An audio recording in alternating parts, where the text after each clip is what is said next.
Welcome everyone to the Nerd Nook. I'm your host Evan Teague, and with me, like always, is Noah Bailey.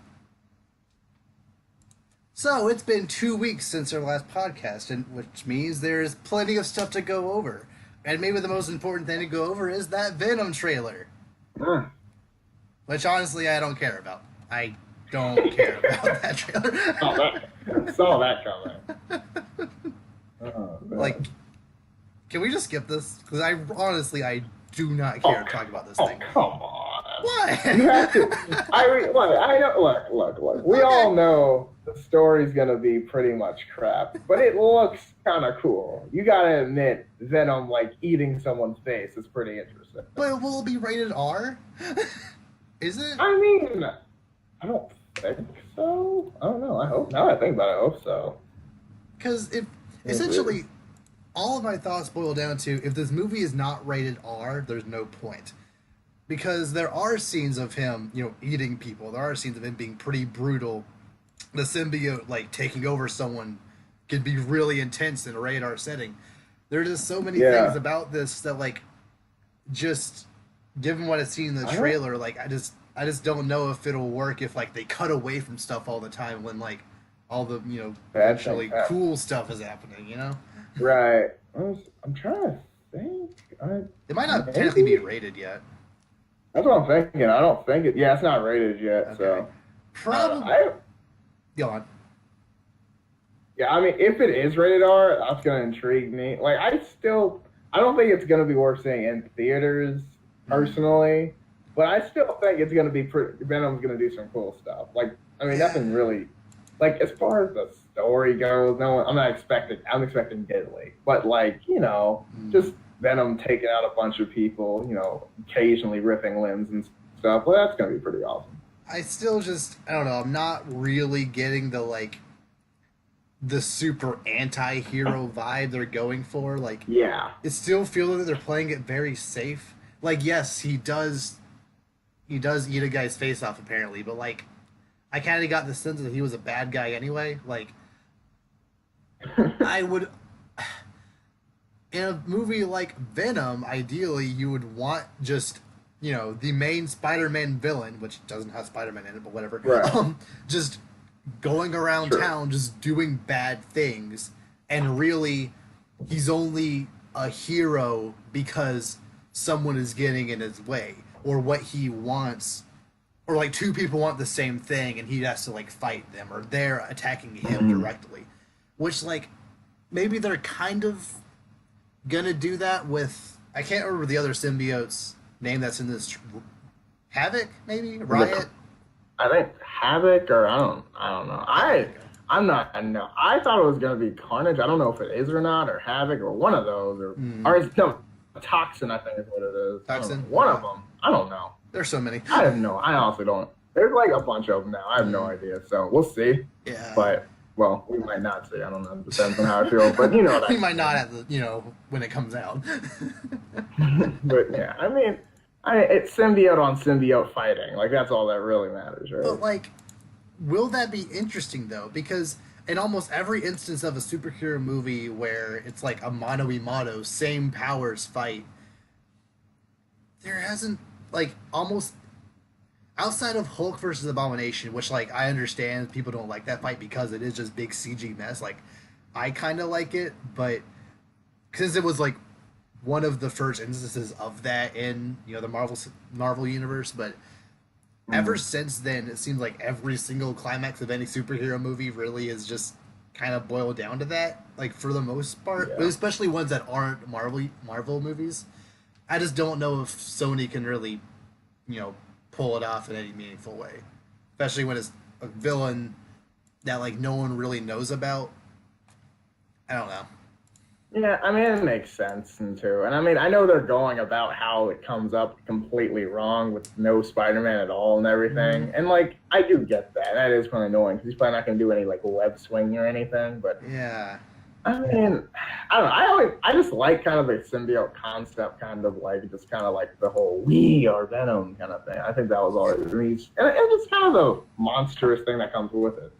I don't know, but yeah, the concept of this movie, I actually really like a movie about a movie about Venom after he's already been set up in a Spider-Man movie. Like maybe at the end of one of Right. the Spider-Man movies, he like rips off the black suit and like throws it away, and then like after credit scene it like clings on to Eddie Brock. Boom, there's your Venom movie. Like that's actually pretty interesting. Just the reason Venom and really all these characters are interesting are because of their connection to Spider-Man, which is why I just cannot feel myself caring at all about this movie in any capacity. Because like Yeah. I'm just not sure if Venom can carry his own movie, especially when the other half of Venom is played by Tom Hardy, which like I'm still not feeling him in this at all. Yeah. Yeah, it's fair. Like, no, I'm not really like no, like the Tom Hardy part. I'm kind of just like, eh. I mean, everyone's excited for the Venom being on the screen, but if Venom's only like here and there a little bit, no one's gonna like this movie. Yeah. But we'll see. I mean, Like, yeah, especially since Venom seems to be his CG seems actually to be pretty darn good. I wouldn't be surprised Right. if Venom isn't in less than like a third or even less of this movie. That yeah, probably that's probably what's gonna be. Put all their budget into a couple scenes with them, and then they got no more budget. So like there's definitely going to be more than what we've seen in the trailer so far. I'm just not sure how much more there will be, I guess. yeah, especially with the new trend of the trailer showing all the best moments in the whole movies. Yeah. So let's see. Which is one thing I really appreciate about Deadpool 2, just tangent real quick. Like Juggernaut being in that movie, like no one knew before the movie came out. Yeah, That totally out of nowhere. that was done very well. Like in any other movie, like the first trailer would be what like a introducing the characters. The second one will be more story. Then the third one would just show the rest of the movie. Pretty much, yeah. Right. This one was kind of just like, oh, surprise! Yeah, like I had no idea. Like, oh. Which yeah, another reason why I kind of, especially after this last trailer, I don't know. I feel like we've already seen too much of this Venom movie, even though we really haven't seen much at all. Which like I hope I'm wrong. I really hope I'm wrong. But like all the pieces are there for me to just kind of already place the story in there, and I don't like it when movies do that. Yeah, I'm not expecting much, but I mean, maybe some consolation. Someone maybe gets their face eaten off or wins, ripped apart. Something worth the price of admission. Yeah. Again, if it's rated R, I'll be more likely to see it just because I'm not saying that every superhero movie needs to be rated R, but something like this or especially Suicide Squad, movies like this where the villains are the main are your protagonists, they kind of need to do a little more than PG will require in order for it to be interesting. And we'll see. Bad guys are brutal. Oh yeah. Like Killer Croc, the trailer told me he was going to eat someone at some point during that movie. Because it's a PG-13, they had to fight rock people. Can't eat a rock person. I'm just saying, that's not good for your colon. Like, I mean, I've never seen a crocodile eat a rock before, but I don't know if it could digest it super well. I mean, maybe, who knows? Speaking of DC, so that little movie that came out in 2013 starring DC's most famous character called Man of Steel? It hasn't got a sequel since then. Yeah. Well, it still hasn't, because DC has apparently greenlit a Supergirl movie. I mean, I'm gonna just say, sure. Like at this point, sure, because they have all these other movies that are supposedly happening, and like just we'll add this see. to the list. That's what I'm saying. Like, between this, like the Birds of Prey movie, and there's all these other movies, like That's all true. this other Two different Joker movies. exactly. One other Harley Quinn movie. The Nightwing, Batgirl. Like, No. sure, Yeah, why not I mean, Supergirl when you haven't even gotten a real Man of Steel 2 yet? At this point, I'm waiting for the Booster Gold movie to be announced. Like, I'm that like, was originally on the that? schedule, but they took it off. I know. That's what I'm saying. Like, come on, guys. Like, don't get me wrong. Booster Gold is underrated, but come on, man. Like, why is every single movie all of a sudden happening? Like, you can't just do this. It's not.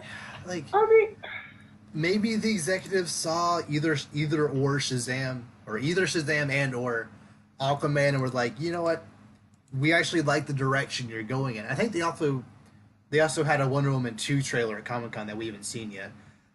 probably. And maybe executives are like, you know what, from what we've seen so far, we like the direction DC is going in, so we'll allow you to greenlit some more, I don't know, risky potential movies, I guess. I don't know. But like Supergirl, before you've like, it's kind of weird, like, since Superman's already been in 3 different movies, Yeah. his character hasn't really been fully really established in this universe. It seems like every single movie he's in, he's a completely different person. So Yeah. I would really rather have like a real Man of Steel 2, preferably one where Lex Luthor is trying to run for president, saying that Superman is bad. He's running on that platform. Superman has to stop him from doing, I don't know, something. But we already have Lex Luthor, he's already been a criminal and saved from Arkham, so that's, probably not gonna happen. But you know what? It's fine. Whatever. I mean, who knows? I mean, we'll see. I mean, maybe they'll we can use this as kind of like a pseudo Man of Steel 2. It'll be about both of them. Why not just make Man of Steel 2? Why have they waited so long? Because I didn't even like Man of Steel, but I was still for the people that did like it, I would still appreciate, I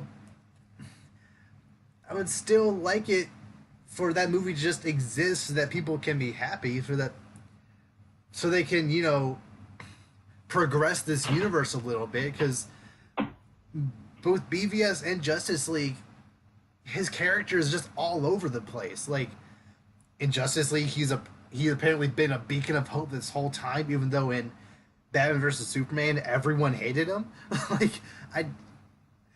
And then Supergirl's gonna come in and are they gonna treat her the same way, or is Superman so good now that they just instantly trust her, which completely, backstabs the tone you're going for in original Man of Steel, which I didn't like, but still, the original tone is still there, that they're just kind of forgetting about. I just don't.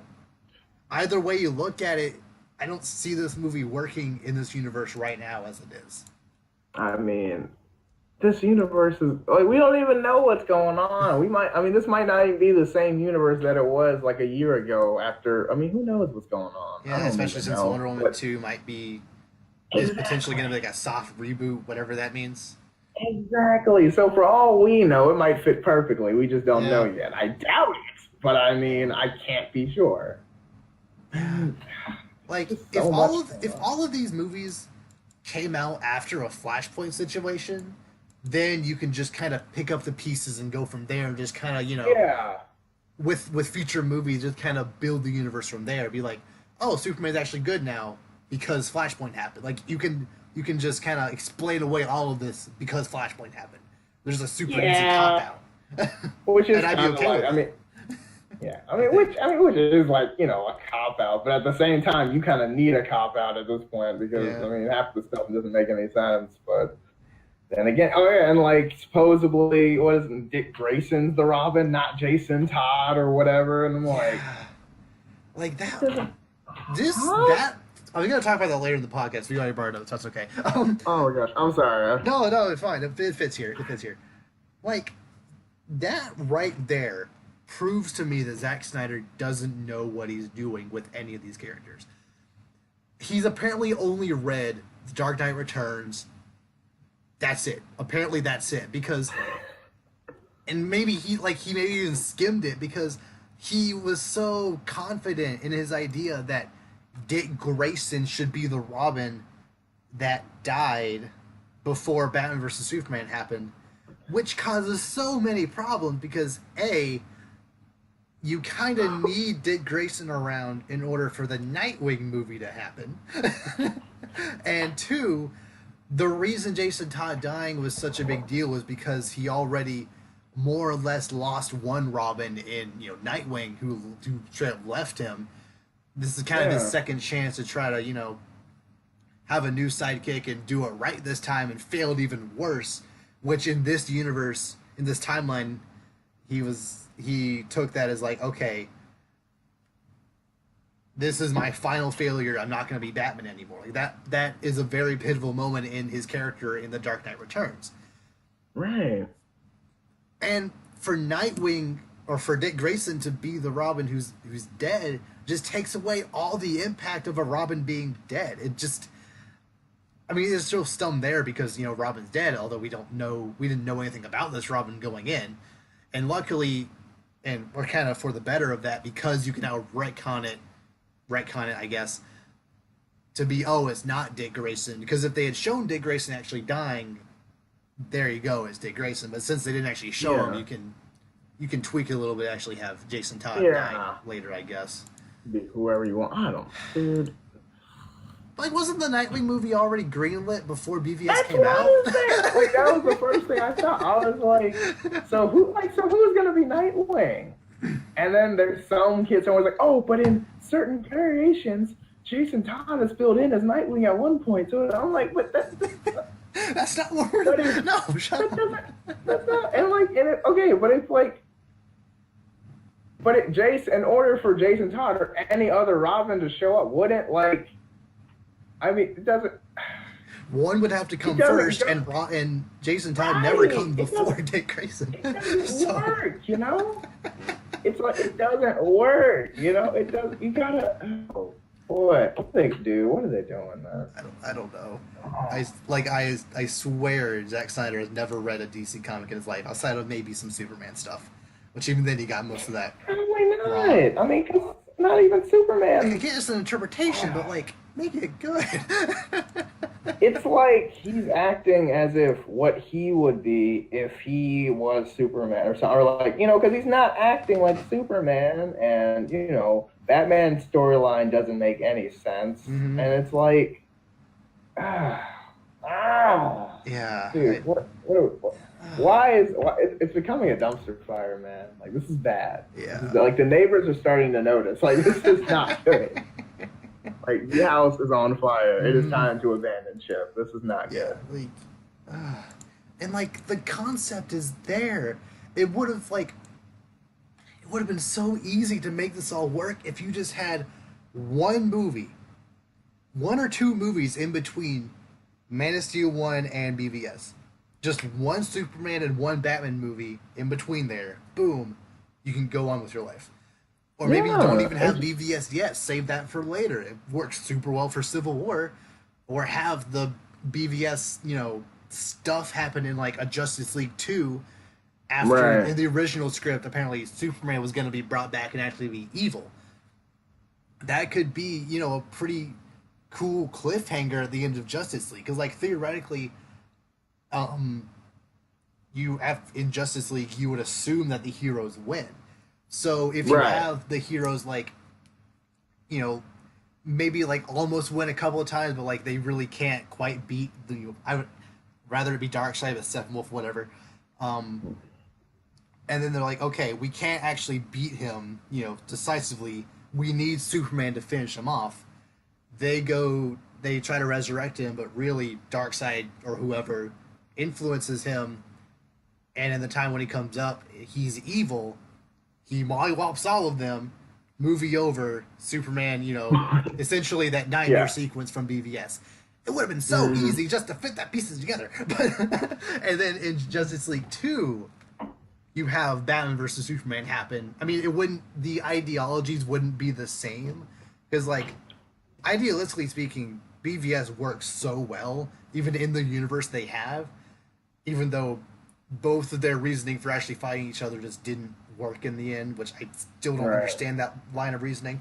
But whatever. Like it's if we had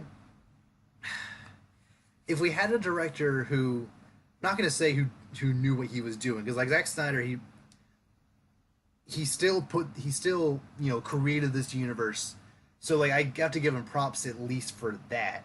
But if we had someone who had a more in-depth knowledge about comic books as a whole, I feel this universe would be up to a much better start than it is. Yeah, it's like, I don't know. That's the problem with, like, you can add stuff and tweak stuff and change things originally, but like if the initial foundation is set up to fail or just set up incorrectly, like it doesn't matter how much you put on it, it's gonna fall. Like it's not gonna work. And that's kind of what they did here. I mean, they set up characters and they set up arcs and stuff, and like the things that aren't congruent with how it's supposed to be. And now that they're trying to build up this world, but it's not set up the right way, so everything's falling down. Like it's so sad. Like with any movie, I hate it when a movie is almost good. Like BVS, Batman vs Superman, is almost good. All of the pieces are there within just this movie alone. Could have been like standalone movie. Superman, people don't necessarily like him, but they've accepted that he's here. He stopped Zod from destroying the city. Some people see that as a good thing. Some people see that as a bad thing. Over here, you have Batman, who is maybe who was in retirement for a while. Has it been confirmed that he was actually in retirement in BVS or before? It's really confusing because like it's vague. Those police officers like knew about him, but like they also had never seen him before. Yeah, he'd been doing this for 20 years. And they had the bat signal and like I don't know. Anyway, so explain that a little better. Have him realize, hey, this Superman, like, he's taking things into his own hands. Like he's a menace to this world. Like I feel I'm the only one who really can't stop him. Well, while you have Superman, the investigative journalist who's like realizing like there's this, Batman, and it would have worked way better if there was actually a younger Batman, like Batman kind of just started out, so that people were still getting iffy about him. There you have two different stories going on about these two iconic superheroes, where both their storylines hinge on the fact that the public doesn't really know how to feel about them yet. That could actually be a pretty cool dynamic. But going with the older Batman still kind of works. How he comes out of retirement to fight Superman, while Superman's like focusing his attention on Batman because he sees his methods as inhumane, which this Batman's kind of are. So like they both hate each other, boom, they fight. And there's so many other ways that like there's so many other things that like you can build onto that tension. And, like, it almost worked in this movie, but then you had Lex Luthor capture Superman's mom and just ruin all of it, putting a time limit on the battle. Like, I don't understand. I don't understand. It was almost good, but, like, that one thing about Lex Luthor, if Lex Luthor wasn't in this movie, it'd be 10 times better. You honestly didn't need him. Like, just thrown in there just because. They're each other's own villain. Right. You don't need anything to set them off. You don't need a catalyst to set them off. They're already going to fight anyway. Yeah. Just, I don't like it. I don't like it at all. No, and like, not. now that... And because Lex Luthor hasn't really been established in any way that anyone likes in this universe yet, taking out Supergirl, I just don't feel that... I just don't know how the world will perceive her. Because Lex Luthor, he's supposed to hate all, really all superheroes, like mostly Superman. And for him to be like, oh crap, there's another one. Like that could have, that could, again, introduce a pretty cool dynamic just with him being the villain of that movie. But because this is the Luthor we have, I just don't really see that happening. Yeah, not with this Luthor. I mean, he's not a good character. I think the casting was a poor choice, but I also think how they ripped the character was just very it was off from the source 40% material. casting, 60% writing. If the writing were better, almost any actor could kind of pull it off. But because they chose to portray him as like a spunky weirdo with daddy issues, I just no. A lot of daddy issues. I don't get it. I don't get it. No, it doesn't. Like, I mean, the character is unrecognizable. It's like, what? Who is this? Oh no, it's okay because in the original comics, Lex Luthor actually had long orange hair, so he is comic book accurate. But it's not like. Well, first of all, Zack Snyder did not know that. Second of all, don't give him points. He did not know that. Second of all, like it doesn't work because I mean it's not as much about how he looks; it's more about how he acts. I mean, how all he of his presents actions, himself. Exactly. He's not this cool collective like I'm better than you because I'm Lex Luthor, but this ego. He's supposed to be this egotistical manipulative genius. Instead, he's this he's like a 6-year-old. He's like a 6-year-old when you give him one of those pixie sticks. He's all jittery, he's all over the place. And it's like, dude, it doesn't make any sense. It's just like, why did he create Doomsday? Why did he want to create more of these super powerful gods? When he already hates he already hates Superman, and he already has 2 other different plans to take him out. Why did he need to create this new thing before the other plans had failed? Doomsday would have been created whether or not Superman died or not. So what's the point? I don't get it. I don't know. People actually defend this movie. I don't understand it. I don't know. It's just. There's just a lot of stuff that just doesn't add up, and there's no reason for it. And the whole Doomsday thing entirely was just thrown in because you wanted another fight scene, even though you could have just made the one you had longer. But yeah, the title scene more than 6 minutes. No, in the extended cut it was 8. Ooh. Because that makes it all the better. Have this another version that's not in theaters. You want. The best way to fix a dumpster fire is to watch more of the dumpster fire. Makes the fire bigger. Right? It's okay, but it's just you might add more, but the problem with the movie isn't adding more; it's taking out what's not needed. Mm-hmm. It's there's a lot of stuff you don't need because the movie's not terrible itself. It just has a lot of things that don't make any sense. The movie's pretty bad. It is. But if you took out if you could take out selective bits and pieces throughout the film, and change some writing, and it wouldn't be half bad. Why I find it so funny that people actually say the extended edition makes the movie good, because in my opinion, the extended edition, most of the stuff they add actually kind of makes it worse because. It adds more Lois Lane needless subplot. It adds, it actually changes certain scenes to instead of Superman looking at, pictures or videos of the stuff that he's done, is looking at pictures and videos of stuff Batman's done, which, in the context of how they're framing this, it just doesn't work. And other things here and there that just, honestly, I feel kind of make the movie even worse than it already was. I don't get it. I don't know, and it's I don't know. Just a lot of the characters are just because Lois Lane arguably isn't even a character. Yeah. Just kind of a face with words, Mm-hmm. Nothing against Amy Adams. She's a fine actress, but she the character she was given isn't it's not her fault. Yeah. But it's she's just kind of she's just kind of there, and I'm just kind of okay, and but if she wasn't, why did she throw that spear in the pool? I will never understand that. Just leave it where it was. They both left. Literally, the only reason it's there is to have Superman come save her later. Although you didn't even need to do that because you could have just have it lying there. Lois Lane runs.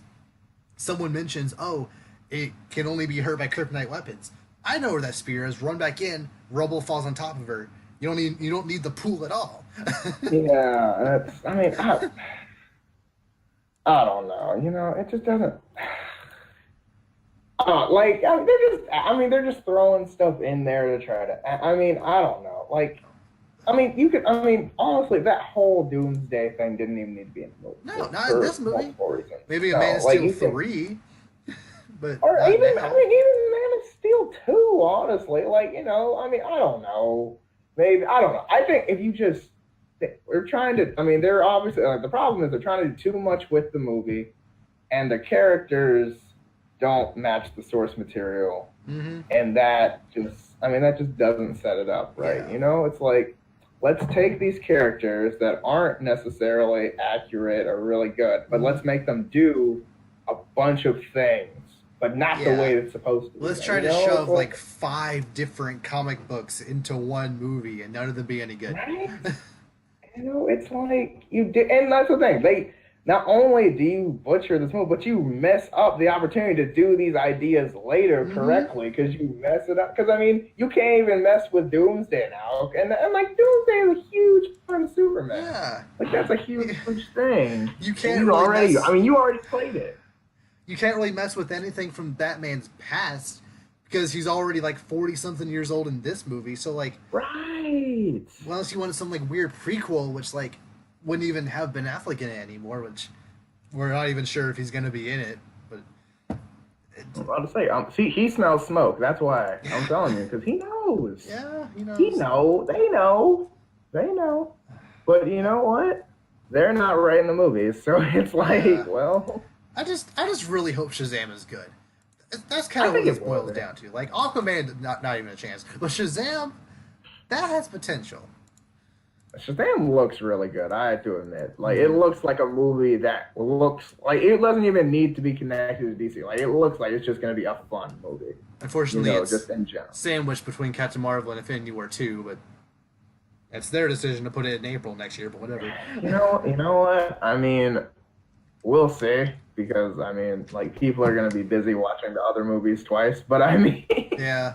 Especially if Avengers 4 is moved back a couple weeks, like it's rumored like Infinity War was. They would do that. I can totally see. Oh, what? Shazam is coming... I mean, hang on. Let me just see, like, what the Fridays are next April. What? So Shazam is coming out on April 19th? So is Avengers 4 now. It's done. I mean, if they do that, everyone is gonna go see Avengers 4. And like, that's not, and like, you know, as a fan, that's not mean. That's just honest. True. Like, you know, like, I'm sorry, but I'm not gonna miss what happens in Avengers 4. I am not. I don't care. Like, I'll see a Shazam after I see Avengers at that point. Right? Like, I mean, I don't know, dude. Like, I think Shazam has the best chance of doing okay, but I don't know, man. Like it looks like it really does look enjoyable. Like, it really does. Like, I like I mean, like I said, it's big with superpowers, which is fine. But I mean, at the same time, it's gonna be like that's how people are gonna see it that don't know who Shazam is. But at the same time, it's like. Your competition, like, you're going. I mean, you're pretty. I mean, this is a solo movie in a universe that generally has not produced good movies. Going up against the reputation, you know, it's like you know, you have the reputation of Marvel movies, which have been, I mean, just recently, like in the last year, have made 2, not 1, 2. Of the top 5 highest growing movies ever. At least domestically. Period. Yes. Like, but I mean, still, that's ridiculous. Yeah. Like, I mean, that's like saying, asking, like, you have to ask 2 people to write your paper. One guy has 2 Nobel Prizes, and the other guy, you know, he got an A on his math test. Like, that's an accomplishment. But you didn't get fine, but you didn't, you know, cure cancer and you didn't get the polio, Pulitzer you know, or whatever like, that writing was. Like, Like, you know, like this, like, I mean, come on, like this is, neat. And then you have DC fanboys citing how Ant-Man the Wasp bombed, even though it hasn't been released in every country yet, and also like it broke even. So shut up. Like that's one out of what three? Yeah, 1 out of 3 Marvel movies this year that didn't break $1 billion. Whoop-de-doo. And the other 2 broke so many records, it doesn't even matter. They could have literally made no money from this movie, and they're still doing fine. Yeah. Like this movie could have literally, no one could have saw this movie, and no one at Disney would care. I mean, preferably Disney would have preferred if Ant-Man made at least as much as Ant-Man 1, which I think was about 500, 600, but like it doesn't like really matter at the end when Infinity War made over $2 billion. So like, no, like it doesn't matter. It really doesn't matter. And like, and they know like next year we're probably gonna do the same thing again. Captain Marvel's gonna be at least 800 million. I'm almost guaranteed. Yeah, and in Avengers 4, bro, like you know how much money that's gonna make? Like, come on, man. Like, no one's gonna be miss this. Surprised if it didn't get at least Infinity War levels. Like that's what I'm saying. Like it's gonna be up there. Like it's gonna be sniffing around 2 billion. Like it's gonna be fine. Oh yeah. You know, like because everyone needs to know how it ends. Because like we all know that everybody's gonna die. Like somehow, some way, someone's dying. We don't know who. Like we know how it's like gonna really dying. Go. Like people at the end of Infinity War are like dying. Sure, it sucks that half the population died, but like you know most of them are gonna come back. Like it's not. Yeah, that's all. But like something, we're gonna fix it. Something, and people are gonna know how they're gonna fix it. And people want to know, okay, who's gonna die actually by fixing it. You know, that's what is really gonna matter. Mm-hmm. And you know, like, who knows? Maybe they will lose again. Who knows? Like, I don't know. That'd be kind of like interesting. No, it's not gonna. No, they wouldn't. No. I mean, the good guys are gonna win eventually. Yeah. Like it doesn't. Like I don't know, but I mean, who knows, man? Like, but all that matters is they're gonna make all this money, and like if they do move it right to Alan Shazam, like that would be like the biggest middle finger ever. That'd be a bit rude. I mean, I could say. I mean, honestly, if I was Marvel, I'd do it. Not that I feel threatened by them, but like just because I can. No, I mean, like it's almost like I know this is gonna sound weird. It's almost like it's like disciplining to make them better. Forcing them to try harder because trial it's like by fire, yeah. I'm going. I am pretty much going to keep knocking you down until you're big enough to knock me back, pretty much. And, that'll force them to make better movies. It's not going to be a threat to them, but at least they'll have to try harder. Like, these little, oh, man. Like, it's terrible to say, but they'll probably, it might can the universe, but if that's what it takes to make it better, just as long as we get a good DC cinematic universe within my lifetime. Just do what you have to, Marvel or whoever. Do what you have to, DC, just to make this universe. Like, come on, man. Like, I just want, like, Justice League and like, I want them to stat. Like, how the MCU is like perfectly established, like greatly established. Like, there's a few things that everyone's like, oh, this timeline doesn't match up sometime with like Spider-Man: Homecoming and stuff like that, which is true, and it's a little annoying. Yeah. But the overarching universe still makes sense. Yeah. And like it's so smartly interwoven. Like they introduce certain characters here and there that like maybe like Hawkeye. He didn't really get any speaking lines in Thor, but like you still like know who this character is. Right. You want to say Scarlet Witch? Black Widow was introduced in Iron Man 2. Like right. And then all these characters came together and for Avengers, and from there they developed characters from there and there. So with every single movie. You keep introducing characters, and people keep liking these characters. That way, when Infinity War happened, and everyone's here, it feels justified. Right, and like I like what kind of what you were talking about. Like I like the characters that don't have their own standalone movies. They weave their way through other people's movies, so you feel like you're still keeping up with them.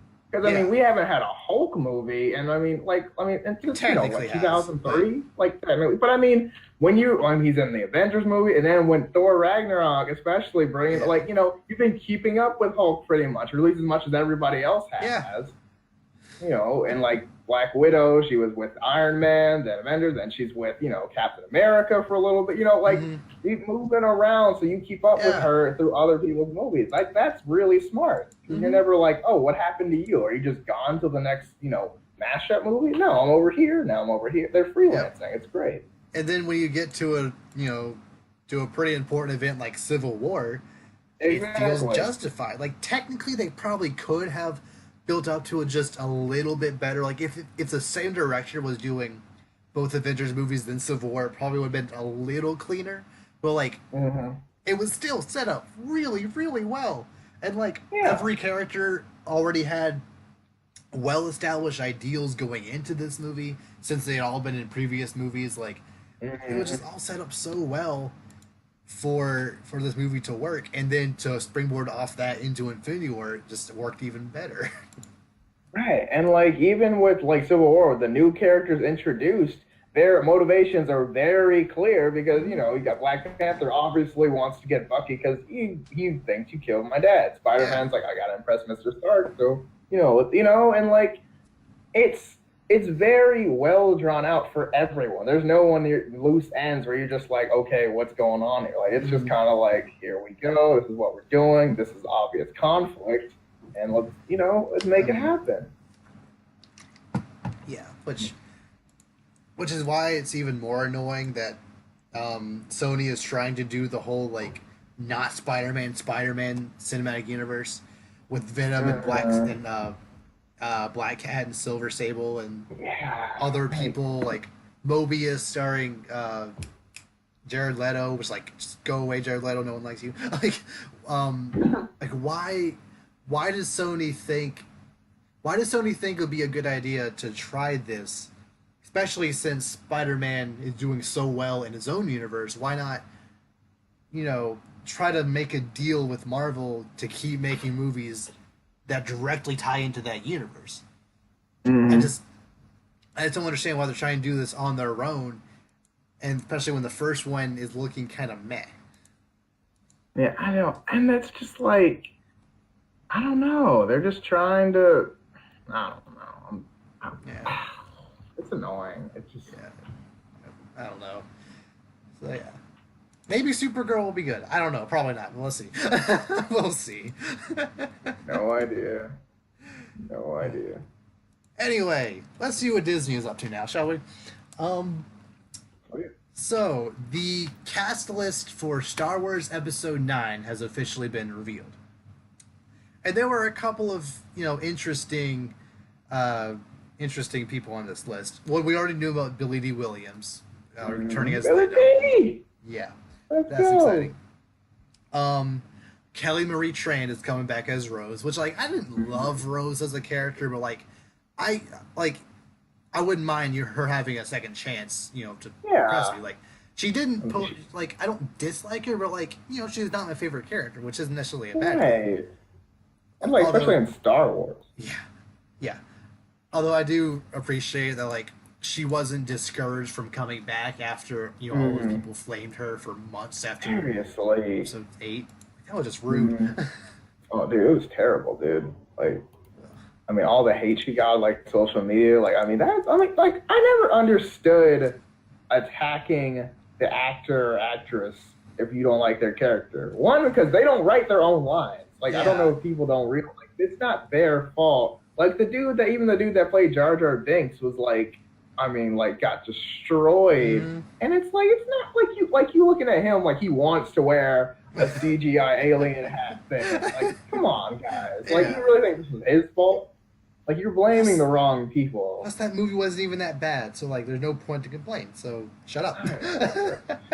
But, people, especially with Star Wars, people are very passionate about Star Wars, which I understand. I mean, I would love Star Wars, too. But, I mean, dude, like, you can't hate on the actors. Like, it's not their fault.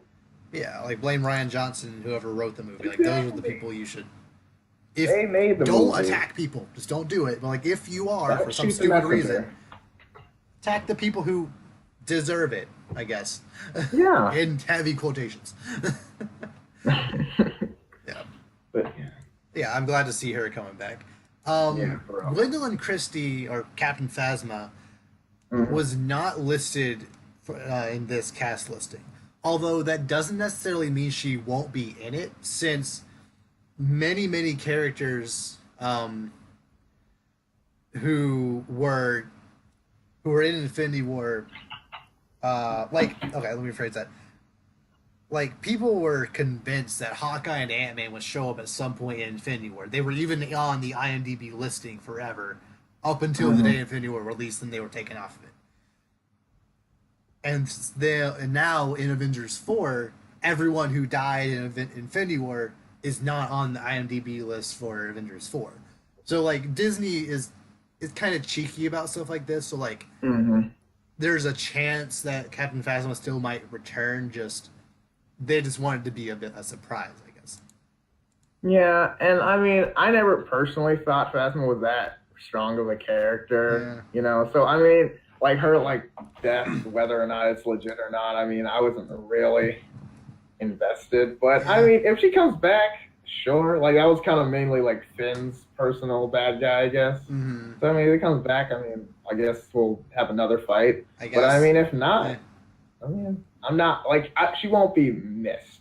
Yeah. Personally, but I mean, the character won't be missed. I just wish she had done more. Like she kind of has the Boba Fett effect, where like she didn't really do anything, but people still find her cool.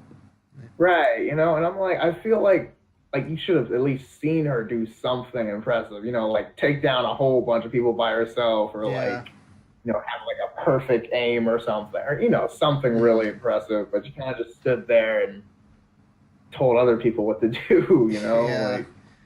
Which like also it's kind of weird that like they got someone as famous as Gwendolyn Christie, but then she never took the mask off. Like I don't know. Yeah. It's a little weird. Kind of like, I don't know. I mean, that's like Star Wars. I mean, because Star Wars doesn't generally like grabbing famous people for lead roles. So, like, I guess that was kind of like an anti thing. Like, take the most famous person and, like, not show them. I don't know. But whatever. It's fine. I mean, who knows? Yeah. Mark Hamill is still in these movies. So, like, probably... he'll return like a Force Ghost type thing, or something like that, which is to be expected. Yeah, and I mean, I kind of do want to see Mark Hamill as a Force. That's something I've always wanted to see, because I know he's gonna love it. He's gonna love being like, he's gonna like, nah, that's what that feels like, dude, Obi-Wan. Like, oh man, like I could really see. So like, he's just gonna enjoy himself walking around with Rey, be like, you don't know what you're doing, do you? Like, just, like. Someone, this might sound awful, I'm gonna say it anyway. Someone that I wish could come back as a Force Ghost is Carrie Fisher. She's actually gonna be in this movie using cut footage from Force Awakens, which is very interesting because originally this movie, Episode 8 or Episode 9, was gonna be like Carrie Fisher, Leia's movie. Like her final, I guess confrontation, with Kylo Ren. So was all of that already captured in the Episode 9 or Episode 7, stuff that they're using now, or are they just de-emphasizing her? It's just like, I appreciate them doing what they can to keep Leia's character intact. I just hope they're not sacrificing the story just so they can do this, if that makes sense. Yeah, no, I get what you're saying. Like, I feel like I don't know how much extra stuff they have from The Force Awakens. So like, I mean, it's not. I don't feel like there's gonna be a lot of Leia. But I think how long I'm not sure what they're gonna do with this, because like she can't really have any interactions with someone like Lando because he is just now being brought in, so that's off the table. Even though that's like the main thing I'd want to see, but I don't think that's possible. But and then and like maybe I don't know. Like, I'm not sure how they're gonna play this. It just depends on how much they have, and like maybe they decide early in the movie just to like keep her not out of the movie, but like keep her like sporadically in it just because of their lack of footage. So Uh, we'll see, but I don't know. yeah, This is gonna be definitely tricky. yeah, because like the end of episode 8 had her and Ray like flying off into space together. Yeah. So there's just not really gonna be much more interaction between them because, like, especially between Leia and Ray at the point she is now. There could have easily been some shots of them two together from The Force Awakens that they could use, but she'll have a different hairstyle. She'll she'll still be the wide-eyed innocence that she had in Episode 7. Like it'll be very interesting to see exactly how they go about doing this. Yeah. So I mean, they'll have to be careful so they don't like undo stuff or like obviously go like I don't know. But I mean, this is Star Wars, so I mean, they obviously like they have the budget to do whatever they want with this. But at the same time, I don't know how. I mean, let's see how much they can actually do with this. I don't know. Like maybe they'll like I don't know. Maybe they'll like not kill her off early, but like maybe I don't know. Like, or like leave her. I don't know how much like she'll go off somewhere. That's what I'm thinking. I don't know. Yeah, or like maybe she, like I mean I don't know how they're gonna play that. Like I'm really just kind of. Yeah. But, I am glad that they're not like CGing her the entire time. Like they're like getting a voice match. I feel that would be a bit iffy, especially since and like facial CG faces aren't perfect yet. So like you could tell when it's not Leia or when it's not Carrie Fisher. So right. Yeah. Especially if you have mixes of her in it and her not her in it, like that would be really distracting. You could be like, okay, that's the real one. That is someone wearing like CGI. Yeah. So. But well, we'll see. Like just yeah, this makes me a little more. I'm not gonna say optimistic because I was never down on this movie, but a little less stressed about because like up until this was announced, I was super stressed. Like legitimately stressed about like what they're gonna do with Leia's character in Episode 9. So like knowing that they're gonna keep it relatively intact as far as Carrie Fisher playing her goes, as far as right now, I'm okay with that. Yeah, I can agree with that. Just because I mean they'll have some original like like legit Carrie. So like that's as long as it's the real Carrie, like that's okay. Yeah. So. I guess another casting news, technically. So, a couple of weeks ago, we didn't talk about it on the podcast, but James Gunn was fired from Marvel for some uncovered tweets that were kind of awful. And whether or not it was the right decision for Disney to go ahead and fire him, that's up for debate. But every single Guardian of the Galaxy cast member has come out and spoken against Disney's decision to be like, we'll do what we have to, but we're not gonna be happy about doing Guardians 3 without James Gunn. And Dave Bautiste, who plays Drax, he like legitimately is threatening to quit if James Gunn isn't rehired. So this could be a bit dicey. See this is the kind of thing that can really shake it. I mean, then again, it's like I don't know. It's kind of an interesting point, though. It's like at this point, if Dave Bautiste is like, "I will quit," what if Disney's just like, "Well, we'll just keep you dead or something"? Yeah. Like, You're okay. Because at the moment, you're not exactly like all just a joke, but like. I mean, theoretically, they could. Like, maybe it doesn't bring everyone back, Maybe only half the people that are gone are taken back. Like, who knows?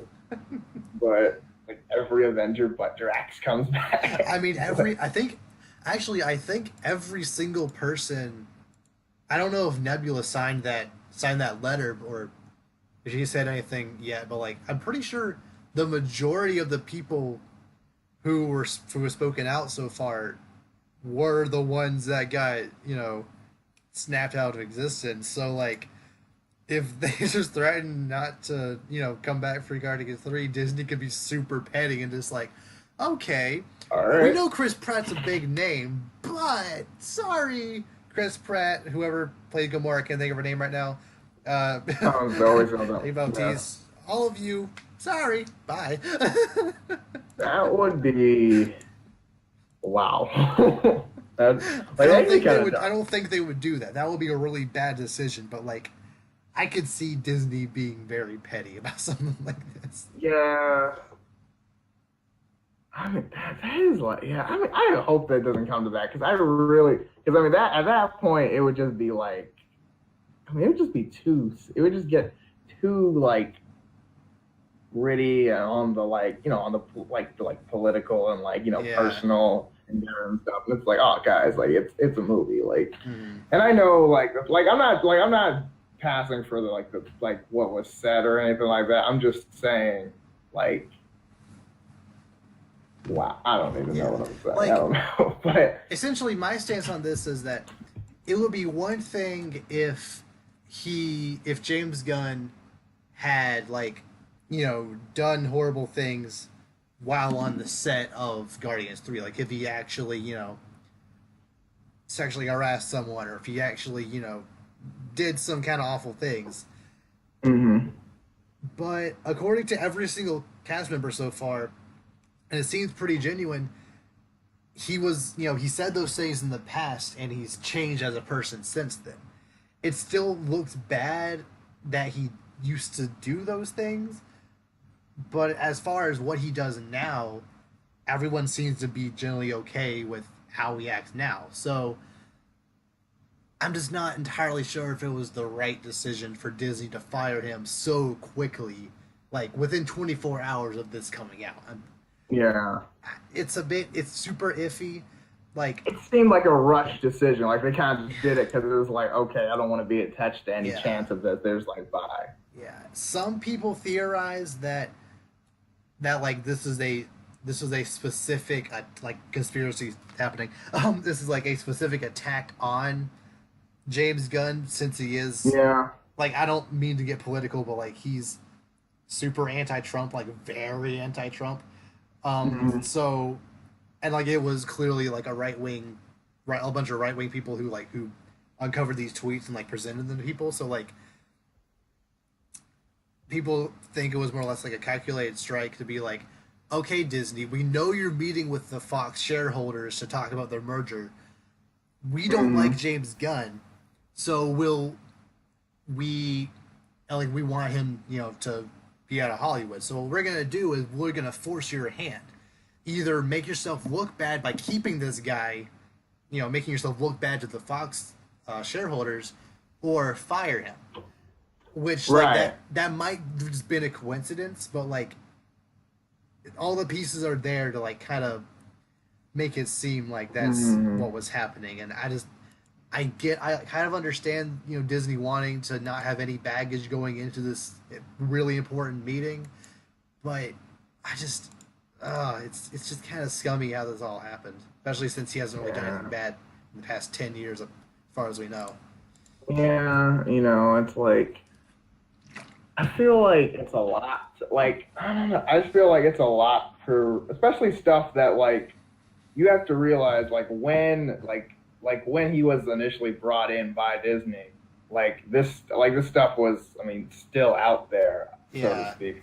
It's it's not like they didn't accept him as a person when they first brought him in. So it's kind of I know Disney and what I mean, but it's when you first bring someone in, you're fine with it, but then when something else that you should have probably, if you looked yourself, you might have seen anyway. Yeah. Now you're oh, it's like you knew about it, but now that everyone knows about it, you're ashamed to be a part of it. It's kind of you're right. They probably knew about this before. Right, because this is Marvel's a big company. They do their homework on this kind of stuff. They would have known. Mm-hmm. But it seems once his skeletons are out of his closet, all of a sudden you don't want anything to do with it. So it's kind of ooh. I don't know if that's more Disney than Marvel, but either way, it's kind of Yeah. That's kind of a dick move, you know. Yeah. Like, pardon my French, but Yeah. So on one hand, like, I would, I want all the actors to be happy with how this movie is going. I would like for it to go as smoothly as possible. Ideally, what if I were Disney? After the whole thing kind of calms down, I'd be like, okay, James Gunn, we'll allow you to make Guardians 3, and then you're off all future Marvel projects. I think that could be a decent compromise. Or what they could do is bring in an actor bring in a director who has a very similar image with his movies, like a Taika Waititi or Edgar Wright. Both of those, honestly, I kind of like both of their directing styles better than James Gunn anyway, especially Edgar Wright. Like, all of his movies are A plus 10s, perfect. Like Scott Pilgrim, one of my favorite movies. And I feel like both of them have the same kind of crazy, weird, just insane humor that works for this universe. I feel all these actors and characters fit right into whatever they would write and direct them to be like. So like, I think, and like maybe even a different directing style wouldn't necessarily be the worst thing for Guardians. right. But like, I would also understand the want to keep the same director on all three. It's just a bit iffy. Yeah, but I think like you were saying, like especially if it's someone who kind of picks up right where James Gunn left off, especially if they have similar visions with how it's going, I think that'll be okay. But even if it isn't, exactly seamless with everything going on with the Guardians after Infinity War, I think that'd be understandable. Yeah. Because if the characters are a bit different, or it's like it makes sense because they've been through a lot recently, so it wouldn't be completely out of character for them to be a little different than we've seen in the last two movies. Yeah, good point. Yeah, so we'll see what happens. Guardians 3 is still scheduled to come out in 2020, so like they'll find a director before then at some point. They'll film it next year, so like the movie will still happen regardless, just whoever directs it or who's starring in it, whatever, that's still up in the air. So we'll see. So, in other nerd news, so I never talk about Star Trek stuff on this podcast because I don't care about Star Trek. Not saying that it's not a good show, I've just never watched it. I never had any desire to watch it. But this just kind of feels like a big deal, so I wanted to at least bring it to your attention. Patrick Stewart is returning as Captain Captain... Crap, I forgot his name. Picard? Yeah, Captain Picard. I think so. Yeah, I know. In a future Star Trek series, which... Okay. Yeah, like I said, like, it feels like a pretty big deal, especially if you are a Star Trek fan. I think that's probably. I personally am not big on Star Trek either. I always, Star Trek was like that little brother to Star Wars. That's kind of just like, oh yeah, you exist too, Mom told me to bring him along, but like basically, that's a big deal for the franchise because that's kind of, that's probably how we felt when like, oh man, like Mark Hamill and them are coming back for the new season. Like, for Star Trek, that's probably a huge deal. And, like, knowing that it's for a series, so he'll be, like, multiple episodes, not just, like, one, like, hour and a half, 2 hour thing movie or something. That's probably huge. Because, Patrick Stewart, I know him as Professor Xavier. However, many others know him as, Picard or whatever. So, it's a big deal. Like, I think that's a huge deal for any community. So I think it is good that we at least acknowledge it for, other nerds out there who love the Trekkies, as they are called. Yeah. So, that's cool. Congratulations. Is it adding on to the original, or is it just completely new? It's set, I think, 20 years after the end of Next Generation, and it's just a continuation of Captain Picard's story. I don't even think he's a captain anymore. I think he's just doing his own thing, at least from what I've heard so far. So, could be interesting, especially if you're a Star Trek fan. Yeah. Do you know if other cast members are returning, or is it just no idea? All I know is okay. It's the only one that matters. Yeah. Yeah, that's I fair. wouldn't know That's anyone fair. else's name if they Oh told, no, if you I told mean, me. So like, yeah, I mean that's fair. That's totally yeah, fair. But yeah, the next gen. I know he's on the next generation, so I guess Mhm. that's coming back. So yeah, good for them. yeah. So we already talked a little bit in this podcast about how a movie losing its director can be, you know, can generally be a bad thing, and that is definitely true for the Minecraft movie, which was delayed because it lost its director. Why? Why is I this didn't know this movie happening was again? happening until I heard this. Why is this happening? Do we need that? Okay, all right. Look, I get it. I admit, I was skeptical when I first heard about a Lego movie, and that turned out to be awesome. Yeah. However, Legos are a much, I think, More Legos iconic have thing. yes. I mean, like, unless you are like, I mean, unless you've like from the last like 5 years or Mhm. so with Minecraft, like, it's not nearly as iconic as Lego. So I don't know how that's gonna go. I've never personally played Minecraft. I never got the point. I just thought it was like Legos just on the TV, like on a game like The Sims with Legos. I don't know, Yeah. like And like they more honestly, the mods are more interesting than just the base game itself. But like, yeah, I could easily see a Minecraft movie, like I could see it working. Like there is like a lot of lore happening within this universe that like some of it's actually in the game, some of it's rumors, some of it wasn't there but it's taken out. Like there's many elements you can work with that could make a decent Minecraft movie. I hmm just kind of feel like they missed the boat on this one. Like Minecraft is still pretty popular, but it's not nearly as popular as it was in like 3 years ago. right? Yeah, when everybody was on Minecraft. Yeah.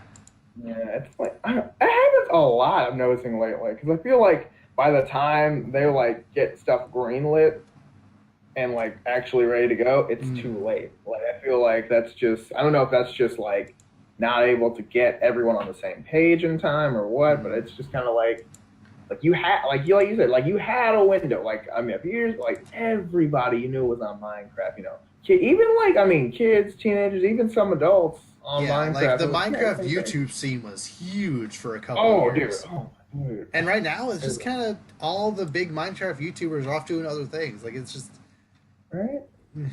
Like now, if you want to make a movie about something, make a Fortnite movie. Don't make a Ooh. like right now right? basically be Hunger Games but bigger. But yeah, go for it. That's what I'm saying. Like that would actually be pretty cool to see. Like like Ready Player One meets Hunger Games. Like that'd be pretty interesting. I'd Yeah. say. So like I mean like, but see, watch them now. That comes out in like 2020 when 2026. Fortnite's not yeah, when Fortnite's not nearly as big anymore, and it's Mhm. like, why are we doing this now? The people that played Fortnite don't even care anymore. It's not even cool anymore. Yeah. So like, we'll see in a couple of years, but no, like instead, like they're missing their window with this, and like and now that it's being pushed back even Uh-huh. more, like they're really missing their window. I Might mean, come out to like and I don't 2020 know, or direct- later. It's like the game's been out by the game would have been out for 10 years by that point, and just I don't know how many people are going to be hardcore into it. Like most of the kids who would have played Minecraft, when they were kids, would be like in their 30s by then, like or at least close to their 30s by then. yeah, So, these like- 20s, like It's just and like I don't know who the target audience would be at that point. I don't know, and like unless they try to like maybe bring the Minecraft phase back in the time Yeah. waiting for the movie, but I don't see that happening much. Yeah, like I don't And, see like- a Minecraft 2 happening. I feel like that would just kind of Oh, divide no. people. It just Yeah. And like honestly, like video game movies in general, like unfortunately don't do well. Like Yeah. generally they don't. Like I mean it's just how it is. So I mean it would help even if this movie was at the right time with the right people and right when everything's popular. Like there's still no guarantee it'd be great, but now that you're gonna be at least on the second director, you're gonna be pushed way out of the ideal window. Mm-hmm. I mean, now, I mean, you're setting this movie up to fail. You know, you're already 1 foot in the grave, so Yeah.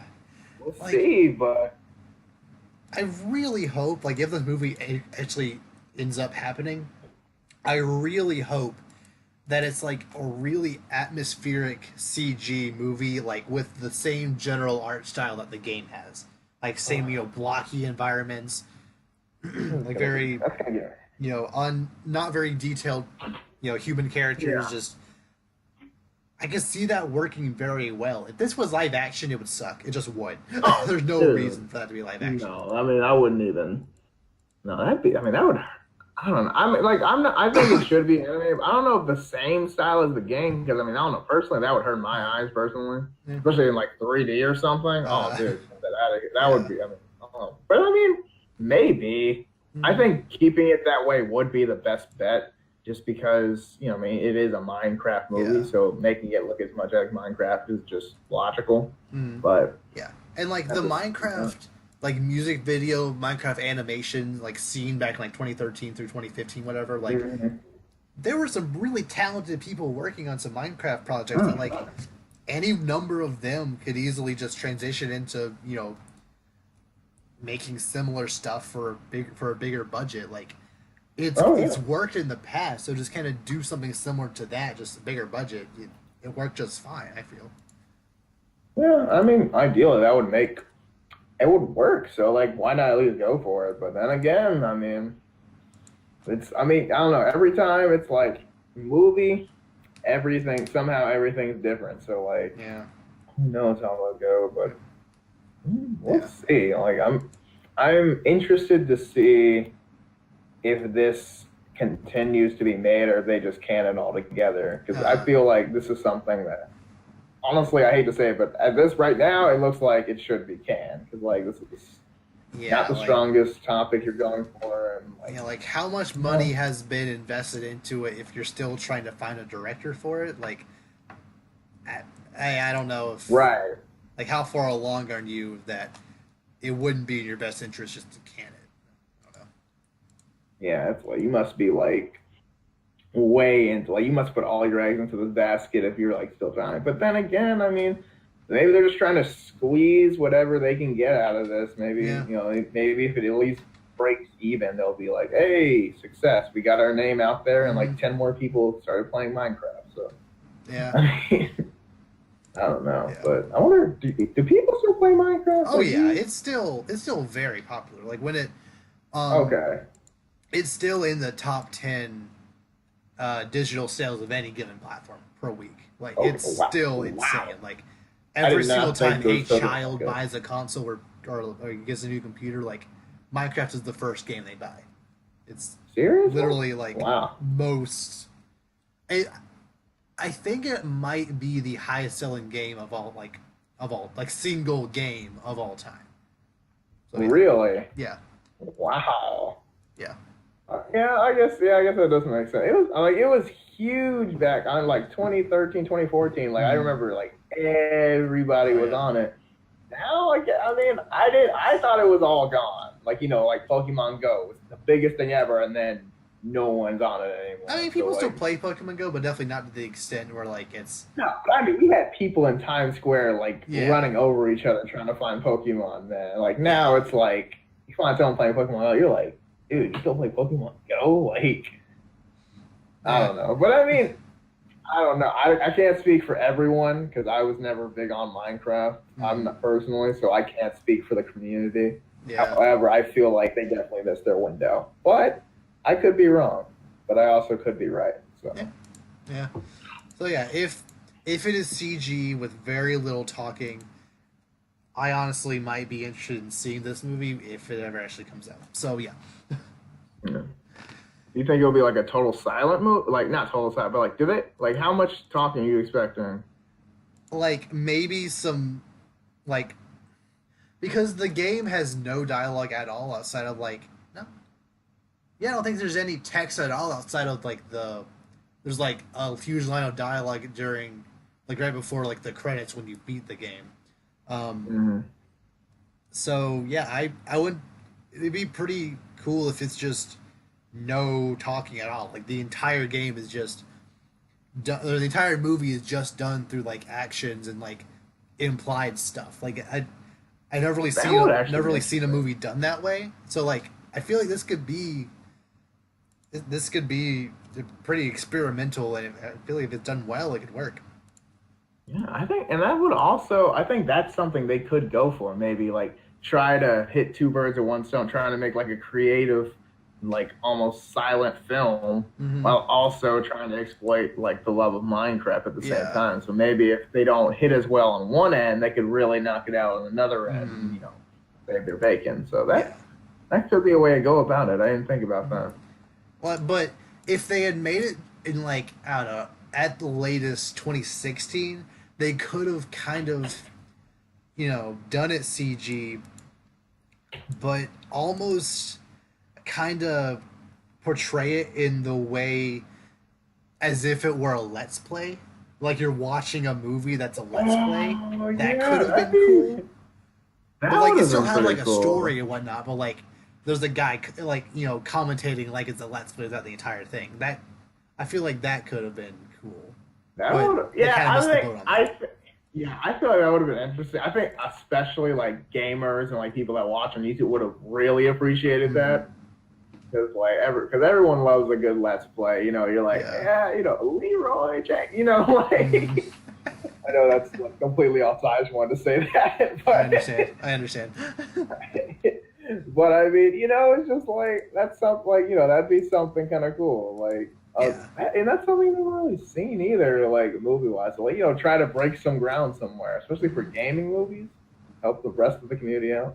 Yeah. So yeah, there are definitely some interesting ways they could actually go about doing this, and surprisingly, throughout our conversation, I've actually gotten a little more excited about this movie. Right? I Like, just if that's really, what they- really hope it's not CG. If it's, I really hope it is CG. If it's live action, I'm out. I No, no longer. live. I mean, oh god, yeah, like I could see them doing that though. Like Yeah. live, but that does sound terrible. Like even if it was live action, it's like why? There's no reason for it to be live action. Like, can you imagine like the Lego Movie live action? No. Right, because it doesn't make any sense. It wouldn't make any sense if it was live action. So the same principle is true for Yeah. Minecraft. That Especially wouldn't make since any Minecraft, sense. like it's the reason it's so appealing is because of its blocky environment, and because Right, of you its take away somewhat the best unrealistic part. physics and whatnot. Like if it were just real life, it would just be real life. It would just be kind of Yeah. boring. They're not really like you can't craft a story, but like it wouldn't be nearly as engaging if it weren't CG. Yeah, I guess. Yeah, but I mean, I guess that's up to them. I mean, for this point, we don't even know if the movie's happening. But if it is, don't do live action. Yeah. Don't make that mistake. No. So yeah, maybe 2020, maybe later. We'll see. If Maybe they get not a at director. all. I don't know. Now, time for a new little segment. I'm calling Nerd Clash. The not at all ripoff of Nerd Fight or Death Battle, where I pit two characters from nerd culture together and we debate who wins. Oh gosh, is this gonna be random or we had this conversation before? I feel like I know what's coming, and I'm not. I don't want. I don't want to do this. I'm not doing Wait. Goku versus Superman. That's been done Okay, to death. oh my god. I'm not All doing right. that. What we got? What we got? It probably won't be like a weekly thing. I'm just kind of trying out this time. Just if I have Let's try it ideas, out. I I'll throw them like in there. this idea. So, today's matchup will be Emperor Palpatine versus Fire Lord Ozai. Comment or no comment? I've been wrestling with this all week actually. That's. Because the problem is we didn't really see Ozai do much. Actually, we didn't really see him do anything outside of shoot one lightning bolt before the comet. Right. So, do you think he would need the comet to be on equal footing with Emperor Palpatine, or do you think he just outclasses him regardless? I think. Well, Because me and my brother actually had depends. this discussion last week. Like he was on the hard on the Fire Lord Ozai would just demolish Yeah. Emperor Palpatine. But like, and I was kind of with him until I thought, the Force can do a lot of things. In Episode 7, it Yeah. straight up stopped a laser bolt midair. It can Right. do that and more to fire, I feel. So, like, Yeah. I, I don't know. Like, the Force, they both have lightning, although Ozai's would win that since his is a bit more destructive. Yeah. Force lightning seems just a bit, it's more stuns you more than anything. So, I don't know. I mean, okay, so I'm thinking, like, my initial reaction is, oh God, no, it's not. I want to say Philo Ozai because, but every time I think of Philo Ozai, I think of like, in the airships and just like demolishing that forest. Like that's my initial reaction when I hear that. But I'm like, okay, but that's like full power, Sozin's Comet, everything. That's kind of overdoing it. So I'm trying to like put his firebending kind of like a little higher than like Azula level, kind of like in that category. That's probably more accurate of his actual firebending. Yeah. So like when I think about it that way, I kind of want to say Palpatine because although he doesn't manipulate fire, the Force, there's a lot of things with the Force. Like it's not just, it's not, like moving rocks, obviously, like Force lightning. But he has like the Force, he has enhanced movements, move around a lot faster, a lot harder to hit with fire, especially if you have to like aim and fire. Like, it doesn't just follow him. And he can also, he can also use they can both fly. Right, and he can use the Force directly on him. Sozin can throw fire, but he can't, make him engulf in flames. Like, yeah, I don't know. Like, it would just. I think Ozai would win, but it wouldn't be easy. Yeah, like it would actually be kind of surprisingly close. Like, we haven't really seen Emperor Palpatine do a whole lot. I know there's one sequence in Clone Wars, which I haven't actually gotten to yet, but I think I've at least seen a clip from it, where he's fighting both Darth Maul and that other guy. Oh, Sabaja for us, yeah. Pretty much bigger Darth Maul, basically. Two Darth Mauls. And, like, he just destroys them both. So... As they do. He clearly has, superior force powers than both of those guys. Right. And... I feel the lightsaber could also, you can throw that if he just kind of whips it out with Ozai not even knowing that he has it, that could, you just kind of sucker punch him with that. So, but still fire though, like fire. Yeah. The Force can do a lot of stuff, but like, I'm just not sure if Palpatine's power is strong enough, especially in the Comet, if he will be able to block all of that fire. Oh, yeah, no. Comet, no, he's not going to win. Like, Comet, it's pretty much over. Regular, I think it'd be a lot close, but I still think Ozai will win just because, eventually, like, I know the Force is, like, the Force. It's pretty, like, it has a lot of abilities. But, then again, no. Emperor Palpatine knows. He's very good at like. He's obviously extremely agile despite his old age, but he could probably use to his advantage at least starting out. He'd be like, "Oh, it's just an old man." And it's like, "Oh, he's behind you now." Like, "Oh, yeah." Like, and I don't like this scene, but apparently in the scene in Episode 3 when those 5 Jedi come and try to take him down, it was 4 or 5 Jedi. 4. Yeah, like he takes out those 2 right away because he's moving so fast that they just can't. See it coming. I guess.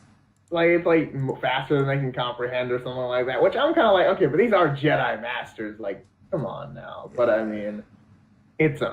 digress. But yeah, so I don't know. Maybe, as far as maneuverability goes, like.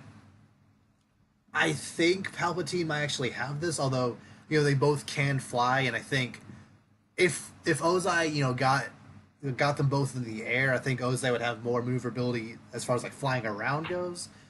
And also, Probably. his lightning is more destructive. Although I think Palpatine will be able to maneuver his lightning a little Yeah. better. Force choke, although he could just counter with a fire blast and just Yeah. that it Hmm. and physical strength. Ozai would definitely win since he's not as Right. old. But Yeah.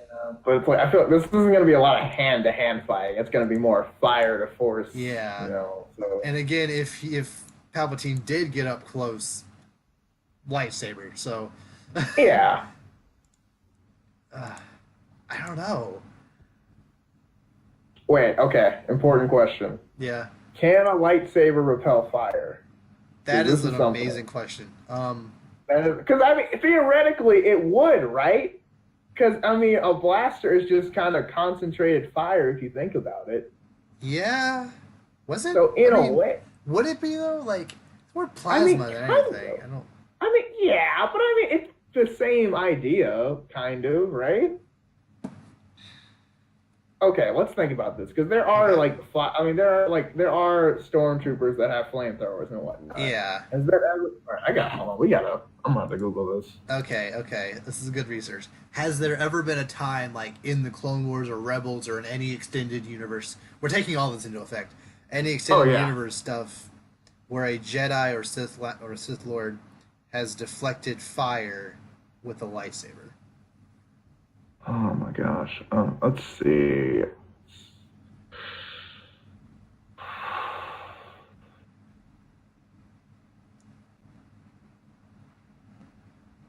Uh, Okay. so far, nothing. Then again, Can a lightsaber deflect fire? then again, you could. I mean, I don't know. Like everything I'm seeing is like the Force stopping fire, which kind of makes sense. Like if it's an explosion or something. Yeah. But So like, I like, want to know. Oh, dude, this is lightsaber, like, this is so good. This is such a good conversation. This is a great idea. okay, I think so. Let's just let's just say the lightsaber can't, but his force power can. He can stop Okay. Ozai's fire when he's not in the comet. When he's in the comet, No, like he'll just no. burn to a Yeah. crisp regardless. Would would a lightsaber be able to block a firebender's lightning blast? Because we Yeah, know, I think so. I think the lightning, yes, because it's not spreading, it's more like concentrated together, so it's one thing it can block. Also, we've seen force lightning be at least nullified in multiple yeah, variations, if not but reflected. but I feel that firebending lightning is a completely different beast than just force lightning, since it's just a pure energy blast. It's not just Yeah, like shocking you. It's like it's destructive. boom. Yeah, So I mean, can true, a lightsaber true. at least nullify that? I'm just not sure. I don't know. I think it would. I don't know if it'd be big enough if you think about it. I'm like, would it like just go around? Like, I mean, that's the same thing I was thinking with the fire. Would like the fire just go around Yeah, the lightsaber? Like, I yeah. mean, it could. I Because guess like, let's also assume Palpatine using the dual lightsabers he has in Clone Wars. yeah, but I mean, either way, still, I don't think. I don't know. Like, eh, I don't know. This is like, I don't know. That's some Yeah, next level stuff. I've never thought about some of this. I I'm leaning more towards Ozai, but Right? just the Palpatine's potential speed could put him ahead. Uh, what's your verdict? Hmm. I think I'm gonna go with my original thought and say Ozai. Yeah, Ozai? Okay. just because. Yeah, it's close. It's close, Hmm. but I think just because it's a lot harder to stop like constant fire spewing at you. Like you can't contain it all at the same time. Yeah. Okay. Yeah, and especially if the comet was there, Ozai would win hands down. Oh, But dude, if it's yeah, even without it, I think Ozai might edge this yeah, out just a little bit. So Yeah. Then again, wait. What? Before we put that, then again, though, one thing I want to throw out there. Now, we know that firebending, released generally by the firebend, is focused a lot on emotion, most importantly, anger. Do you think that the Emperor could use that against him, kind of manipulating his thoughts as he's fighting him?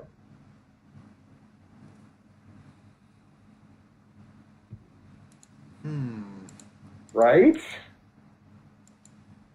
So, essentially, what you're asking is like, is the anger that Firebenders utilize the same kind of anger that Sith Lords utilize, and like, can Palpatine like, do, or would they both be in like a vacuum space where they're just fighting, and the rules of each universe don't really apply outside of their utility? I mean, yeah, it's like, would they be able to harness this rage the same way, or is it like a different rage? I don't know. Like, and can he like manipulate his rage or something, or like change it? Because the Force can manipulate emotions and whatnot, depending on how strong-minded the person is. But it's like, I don't know. It's too much inter-universe variables. But yeah, that's a good. I'd probably end up saying no. Just, I don't know. Phoenix, the Fire Ozai seems to be pretty set in his ways about what he can do. So like, I don't think he could really be manipulated that easily, especially since like, I think this was just for visual effect, but like, we'll take it at face value. How it was actually like, his Ozai's will was so strong that it almost overcame Aang's. So I kind of feel that Palpatine wouldn't really be able to manipulate him that easily if we're taking that at face value. Yeah. Okay. Fair point. Yeah. I've forgotten about that. Yeah, that was crazy. But literally all that work for nothing. Oh, that's so bad. Yeah, dude, I like these. I think this needs to be a thing. I like these ideas. Yeah, if at some point through the week I just have an epiphany of two, seemingly equal forces, I'll bring it up in the next podcast or whatever. So all right. I'll see about doing these in the future. Is there anything else throughout this podcast you want to, talk about just a little more before we wrap up? Not really. I think everything's been covered pretty well. I think, we're ready. I mean, hopefully we'll see what next week brings us. Yeah. Okay. And with that, we will see you all next time.